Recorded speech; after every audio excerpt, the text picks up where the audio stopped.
Hello আপুরা। আমি এত পরিমাণে মোটা হয়েছি আপুরা মালয়েশিয়াতে এসে, কারণ আমি আসলে একটু বেশি খাই আর কি। কেন জানি মালয়েশিয়ান খাবারগুলো অনেক ভালো, মানে স্ট্রিট ফুড অনেক রিজনেবল প্রাইসের মধ্যে পাওয়া যায়, খুব ভালো ভালো স্ট্রিট ফুড। অ্যান্ড এটা দেখতে পাচ্ছেন কি ইয়াম্মি, কি ইয়াম্মি, আল্লাহ।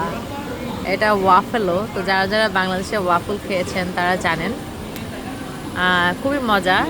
যদিও আমার কাছে বাংলাদেশেরটা বেশি মজা লাগে। তারপর আজকে এটা আমি মালয়েশিয়াতে ফার্স্ট ট্রাই করব, তো বাইরে খেতে আসলাম। আর এইটা হচ্ছে আপুরা, এটা হচ্ছে একটা জুস। সেটা হচ্ছে, এই জুসটা বানানো হয়েছে কি দিয়ে আপু জানেন? এটা বানানো হয়েছে আপনার, আমি নামই মনে করতে পারতেছি না, কর্ন দিয়ে বানানো হয়েছে আপু। এটা এটা খুব মজা, corn juice, milk shake use করে কর্ন জুসটা বানানো হয়। অ্যান্ড এটা হচ্ছে আমাদের বাংলাদেশে যেমন স্ট্রিট ফুডের দোকানগুলো থাকে ওই টাইপেরই। অনেক ধরনের শপ আছে এখানে, ছোটো ছোটো স্টল, খাবারের স্টলগুলা। খুবই মজার মজার খাবার এখানে পাওয়া যায় আপুরা, খুব বেশি মজার খাবার পাওয়া যায়। ওগুলো সব মালয়েশিয়ান ফুড স্টল, খুব মজা।